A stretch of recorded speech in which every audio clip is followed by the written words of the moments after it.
Welcome to our channel, everyone. Amazing to have you with us. Man, I'm so excited about today's topic. We're gonna talk about the major factor that keeps you from being able to close your clients: lack of trust. I truly believe, from my years of experience in sales, I've been in sales since I was 19 years old. Over the last 5 years, I've built a huge sales organization where I've had the pleasure of mentoring thousands and thousands and thousands of people who are working with me directly in the financial industry, and many of them have had enormous success. Not to mention, I myself have had huge levels of success. I've made millions of dollars and continue to make over 7 figures in this industry. And what I've truly found is that the number one reason that clients don't close is because they either don't trust you or they don't understand the benefits of the service and product that you are providing. And for many individuals in the sales industry, it's the trust factor that's the hardest to develop. So today, I'm gonna go into all the details of how you can build better trust with your clientele, so that way, all you need to worry about is providing the right level of understanding, showing them the benefits, and from there, you can add all the value you wanna add.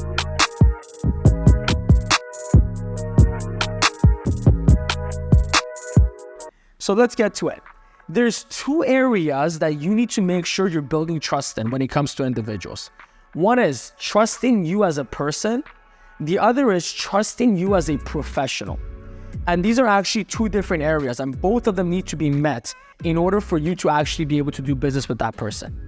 Now, you gotta understand something.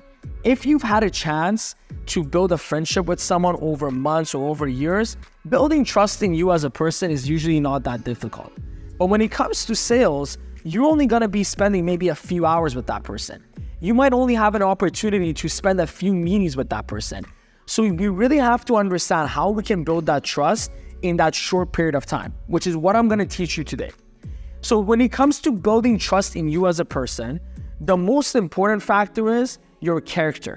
Meaning, the client needs to know that your character is a character of someone that they can trust. Someone who has integrity, someone who has good morals, and most importantly, someone who has an intention of wanting to help them solve their problem. So here's where this starts with. You have to have the right intention going into the meeting. People gain more from the energy you transfer to them than the words that you say to them. So many salespeople focus so much on saying the right words, they forget that the number one way that people are gonna communicate and understand you is the energy that you transfer. See, I'm right now here and I'm giving you a lot of enthusiastic energy. If I did the same training with this low energy, the message is not gonna deliver the same way. So the energy you transfer is huge. And if the energy that you're giving off to your client is of someone who wants to just get a sale, someone who just wants to close a client, I don't care if you say all the right things, it's gonna feel off coming from you. So you gotta go into the meeting, into the interaction with the intention of, I'm here to provide value. I'm here to help this person find the solution. I'm here as a consultant. Whether I make the sale or not, as long as I provide great value to my client, I'm gonna be happy and I'm gonna have completed my mission. If that's your intention, people are gonna feel that no matter necessarily what words you're using. So that's the first thing. Here's the next thing. You have to be good at bragging about yourself in a humble way. I'm gonna say this one more time. You gotta get really good at bragging about yourself in a humble way. Because remember, that person that you're talking to usually doesn't know you, and they don't know you that well for sure. So they're not just gonna know that you're a trustworthy person who has good character. You gotta learn how to brag about yourself without it coming off cocky, without it coming off try hard or showing off. How do you do this? Stories sell, facts tell. Stories sell, facts tell. Look, you gotta get really good at telling stories. Because if you just tell people, oh, I'm honest, I'm great, I'm trustworthy, they're actually gonna take the opposite. Share some testimonies about individuals who had similar challenges to them and how you overcame it. Share with them how in different times you've had the opportunity to sell something to someone that would have earned you more commission, but you chose to do the right thing and give them what's actually best for them, even if he paid you less. You gotta learn to share these stories. But here's the key to this. It has to be true. Never, ever make up stuff. Don't ever lie to people. If you plan on being a sales professional for a long time, you will not get away with being dishonest. And as soon as people catch you in a lie, trust is gone forever. So come up with some good stories and good testimonies that are truly honest. If you don't have your own, borrow other people's. Maybe you share about how, hey, I know so-and-so that did this, and I respect that so much from them. When you say, I respect how honest someone else was, guess what that says about you? It says that you're someone who also values that as a characteristic for yourself. Also learn to share your vision and your purpose.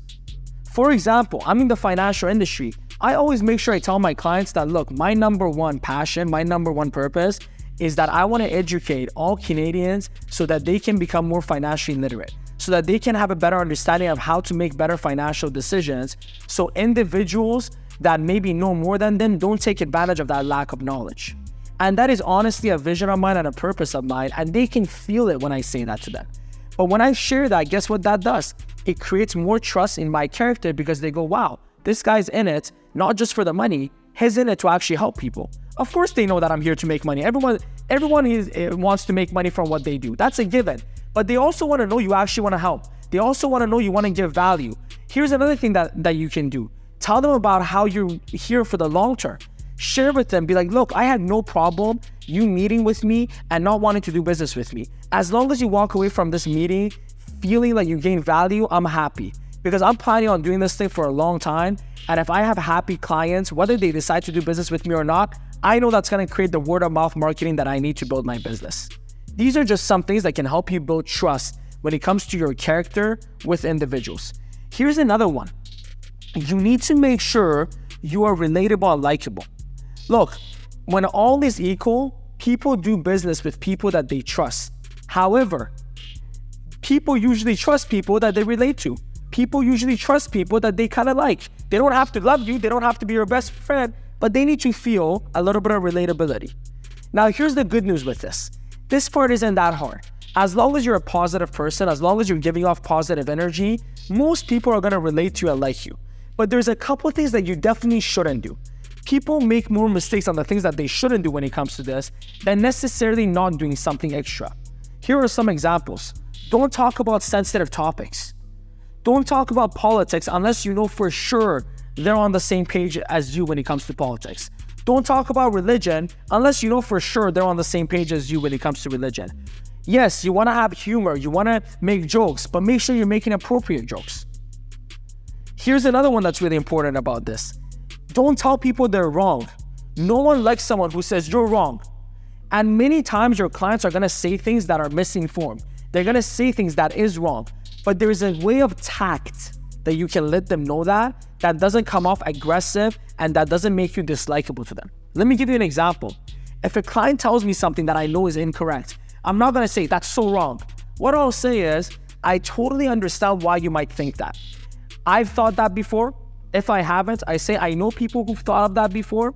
But once I did more research and once I got a better understanding, here are the facts that I found. And then I share with them the facts. See, I'm still telling them that they're on the wrong track and I'm getting them back on right track, but it's happening with more tact, with more sensitivity, so the likability factor doesn't go down. Here's the next thing. Don't ever badmouth past companies they've worked with. Don't ever badmouth past salespeople they've dealt with. And don't ever badmouth past purchases they've made in the same line of industry that you're in. You know why this is so important? If you're a realtor and you tell someone how another realtor that they worked with screwed them over, or you tell them how their last real estate purchase was so bad, guess what you're doing? One, you're letting that person know that they made a bad decision. So you're bringing them down because they made the decision to work with that realtor. They made the decision to buy that property. So you're bringing down their decision making. You're also taking away their confidence to make another decision like that in the future because they go, wow, that person's right. I did a bad decision when it came to picking that realtor. I made a bad decision when it came to buying that property. So this time around, I'm going to go a lot slower. This time around, I'm going to really think about it. I'm going to really do my due diligence. So you just created a problem for yourself when it comes to closing. I'll give you an example from the industry that I'm in. I'm in the insurance and investment industry.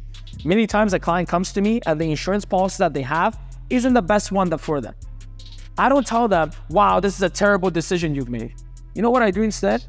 I say, first of all, I want to say, I'm so happy and I'm so impressed by the fact that you made such a great decision of getting insurance. So many people don't have that forward look, don't care about other people, and they don't actually protect themselves. So good job for doing that. That's an amazing decision you made for getting insurance in the first place. However, once I took a look at your policy, I noticed certain things that we can adjust that can actually make your plan much better and give you much more value. Is it okay if I share with you how that's possible and show you some new illustrations that can show you how a different plan can actually give you more value? Guess what? Now they're thinking, wow, I made a great decision. So they're more likely to make a decision again in that same area. They also feel good because I didn't put them down, I didn't bring them down. And remember something, you don't actually know who the last person they worked with was. Sometimes you just see the insurance policy, but you don't know who the advisor was. And you start bad-mouthing the policy and advisor, and you realize that it was their cousin. You realize that it was their best friend. They're not going to take kindly to that. So never bad-mouth their past decisions. Always be encouraging, always be positive, and give the right information and value without bringing someone else or them down. Here's the next thing. Be more interested than interesting. Ask more questions. People love talking about themselves. People like sharing about themselves. Dale Carnegie says this so well in How to Win Friends and Influence People. People love talking about themselves. So take the time to ask them good questions. Be more interested in them than trying to be interesting to them. And that will make you the most interesting person in their life. So listen more than you talk, and rapport and relatability happens much faster. Okay, now that we went over how to build trust in you as a individual, as a person, let's talk about how you build trust in yourself as a professional. You have to be the leader in the interaction. One of the biggest mistakes that amateur salespeople make is they think that the client is the one providing value. You couldn't be more than wrong. You're the one that provides value, not the clients. If you truly believe your product is amazing, if you truly believe that you're an amazing financial professional, that you're an amazing realtor, and they're gonna have such an amazing time working with you, then you're the value, not them. There's many clients that would want to do business with an amazing realtor, with an amazing financial professional, with an amazing mortgage broker. But how many amazing realtors, mortgage brokers, and financial professionals are out there? Not that many. So know your value. When you go into a meeting, don't put yourself in the seller position. Put yourself in the buyer's position. Now you might be wondering, Nima, I'm selling them a product. How the hell am I in the buyer's position? Let me share with you. I qualify my clients before selling a product to them. I'm qualifying my client to see if there's someone that's a fit for the product that I want to offer them.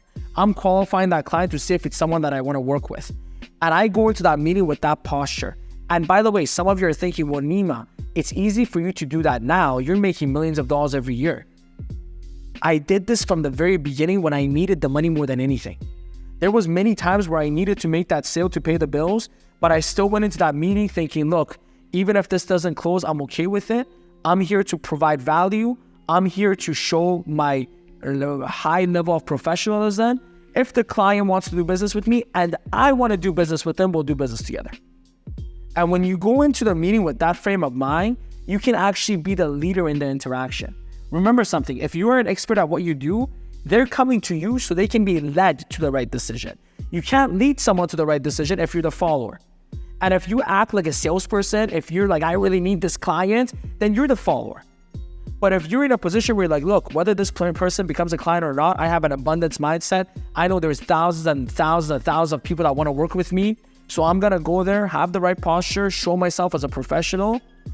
They're going to feel that. They're going to be like, man, there's something different about this guy than the other people that we work with. The other ones fell all over us. They were just bending over for us. This guy, he seems to have posture. He must be great at what he does. He must have a lot of clients, because why would he be so confident if he didn't? And that builds more trust in you as a professional. So have the right posture, be the leader, not the follower in the interaction. Here's the next thing. Show your professionalism with the attire that you wear. Look, in different industries, different outfits are appropriate. If you're a financial professional, button-up shirt, suit, maybe a tie, that's the appropriate attire for it. If you're in tech sales, maybe a t-shirt and jeans is also appropriate. But here's the most important thing. Make sure whatever you're wearing is well put together. Make sure your shirt is ironed. Make sure your hair is done. Make sure your beard is trimmed. Make sure you look proper to the individual that you're doing business with. And let me tell you why this is so important. How well you dress isn't about how much money you have. It's about how disciplined you are. When you're someone who dresses well, when you're someone that puts themselves together well, you know what it tells people? Wow, this person is someone who's disciplined. This person is someone who loves themselves so much where they're willing to go and invest into the nice haircuts, into the nice beard, into the nice clothes. And again, it doesn't have to be expensive. It just has to be well put together, tidy, and nice. Here's the next thing when it comes to building trust in you as a professional. You have to make sure that you are knowledgeable in the area that you're working in. If you're a financial professional, make sure you're very knowledgeable when it comes to investments. When it comes to real estate, if you're a realtor, make sure you're knowledgeable in your business. Become an expert in your product, become an expert in your service, because that's huge when it comes to creating trust. Let me share something. There's 2 factors that show how much you know what you're talking about. One is your ability to handle objection before it comes up. When you're able to handle objections before they come up, you know what it tells the client? This guy has been here before. This lady has done this many times before, because they knew what I was going to say and what objection I was going to bring before I even brought it up, and they already handled it. So that's the first thing that shows your knowledge and your expertise in your career, is your ability to handle objections before it comes up. Here's the next one. If you are too aggressively biased on one part or another, you're going to lose trust. Look, nothing kills trust more than the realtor who's just so biased about real estate being the best investment. Nothing kills trust more than the financial professional who's just so biased about their investments. If you want to actually be someone that gains trust from people when it comes to your knowledge, you have to be someone that can show a level-minded, logical way of thinking. Sure, if you're selling real estate, it makes sense that you believe real estate is the best investment. But don't go out there and crap on other investments and say nothing else is good. If you're a financial professional and let's say you're offering mutual funds, I'm sure you believe mutual funds are the best investment. Why else would you be selling the product? But don't go and crap on all other investments out there. When people see that you're someone who's not extremely biased, that you're someone who can see the pros and cons in everything, because guess what? No matter what you're selling, there's pros and cons to your product. There's not a product out there that doesn't have pros and cons. And when they see you are willing to share the pros and the cons, and you are also able to see the pros and cons in other products that you don't make commission from, it builds trust in your knowledge and expertise. And here's what else it does. It builds trust in your intentions, because it shows that your intention is to help them and give them real information that provide value, not just be super biased about something and sell them a product. So make sure you are knowledgeable and make sure you demonstrate that knowledge by doing those 2 things. Here's the next thing, and this is the last one. Your willingness to provide a solution to them. Your willingness to provide a solution to them. You might be thinking, well, Nima, obviously I'm going to provide a solution to them. My product is a solution. No. I'm talking about providing value and solution to them in things that are even irrelevant from your product. So if I'm sitting down with a client, and I'm a financial professional, so I help people with financial planning, and I know they're looking to buy a real estate property soon, and they ask me, Nima, do you know any great realtors out there? I'm going to go out of my way to connect them with one of the best realtors that I know. Same with mortgage brokers, same with anything else. Because I want to show them that I'm here to provide value and help them, not just sell them my product. If they're in business and they say, Nima, I'm in business and I'm looking for more referrals for my service, I'm going to go out of my way to provide some referrals for them in their respective business. Because when they see that you're willing to help them, even outside of things that have to do with your product, you know what that tells them? Wow, this is a professional. They are a business owner. They believe in networking. They believe in giving value. And even in an area that they don't get commission, they're still going to provide me value. I'm telling you, nothing says more about who you are as a person and who you are as a professional when you are someone who's willing to help. And that sets you apart from everyone else. Because guess what every other amateur is doing? They're trying to sell a product and get a commission. But when you come into it with the intention of helping and providing value, automatically you go into the 1% versus the 99%. And sooner or later, you will be rewarded for being in the top 1%. Hope you enjoyed that video. Hope this was helpful to you. I got another amazing video on sales about objection handling. Please click here and you can see that full video. Make sure you subscribe and click the bell so you can get notified every time they have another video. Thank you. Have a great day.